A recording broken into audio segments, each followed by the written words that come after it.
Hey YouTube, quick video showing you guys what to carry on your ride to make sure that you can get home without having to call somebody. So, first thing, most important, is an extra inner tube.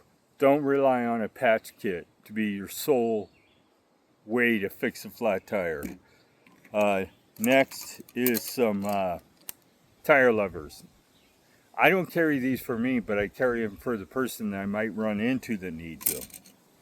Okay, multi-tool.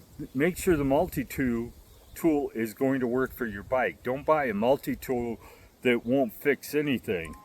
A good multi-tool should have a chain breaker tool, a 10 millimeter, and I think that's an 8 on there, and all the appropriate Allen wrenches or Torx heads that you need.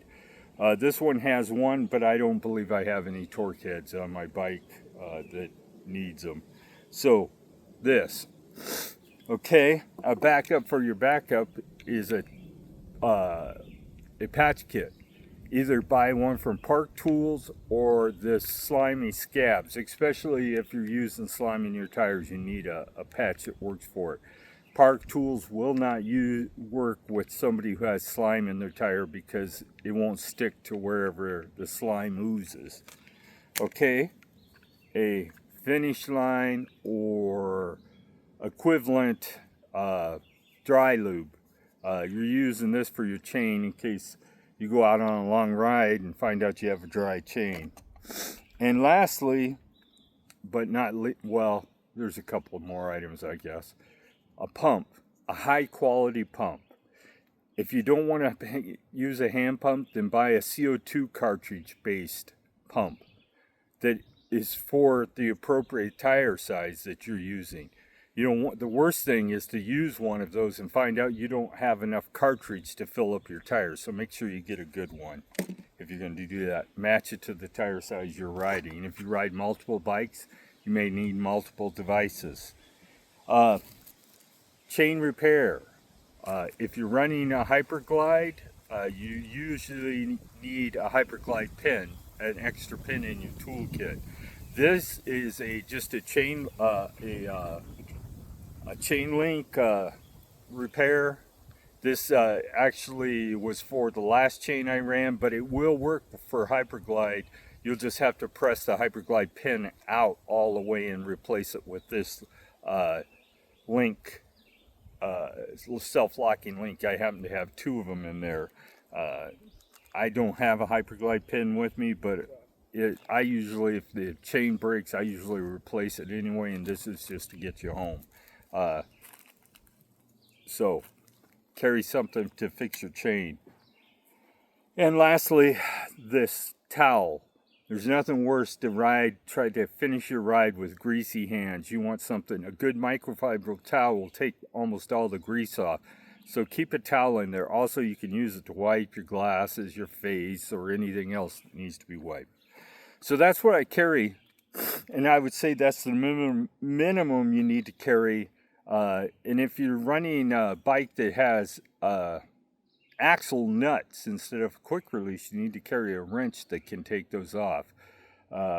If you're going to just rely on someone to rescue you every time, probably don't need to carry any of this. Just call them up and throw your bike in. But if you're on a trail like the one we are on, sometimes it can be a mile to the next place that a car can pick you up. And they can't drive down this road, so that means you got to push your bike to the next intersection. So it may be a mile, might be 2 miles, who knows? That's a long ways to push a heavy bike. This one's not so bad. I had to be rescued a couple of rides ago because the chain went behind the chain ring and I couldn't get it out. So I ended up calling my wife to rescue me, but I still had to push about 500 yards to get to the place where she could pick me up. So keep that in mind. Have a rescue plan. If you don't have someone to call, you need to be able to self-rescue you. If you're 8 miles out and you have to push your bike 8 miles back because that's the only way you can get back home, then you're going to be hurting. So keep that in mind. The things that you need to keep your bike going, and if you need to self-rescue. That's a short video. By the way, I'm down to 213 now, so I've lost another 3 pounds since the last video I did. I'm getting closer and closer to my goal of 180s, where I want to try to finish out between 180 and 190. I think I'll be a healthy weight. There is some negatives to losing all this weight. I have more saggy skin than a 90-year-old man, so and that saggy skin is likely never to go back to its original form, or it'll take a long time. So that's the negative. There isn't only positive. I wish I could say my blood sugar is better controlled, but actually as I've lost weight, it's gotten worse controlled. Now to the point that they're going to raise my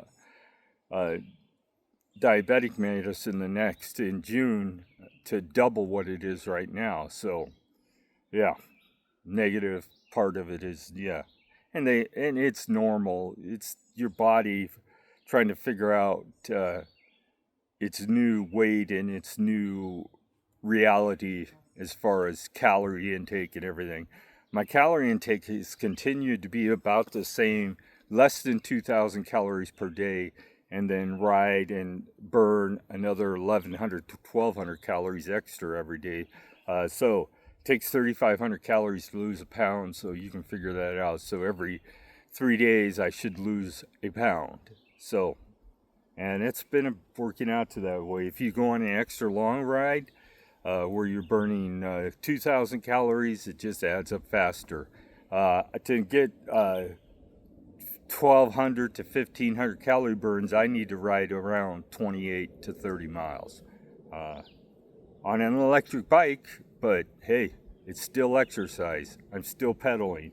And if you're not pedaling on your electric bike, the chances are you might as well be sitting in a chair playing a computer game, because all you're doing is enjoying the scenery. Have a great day.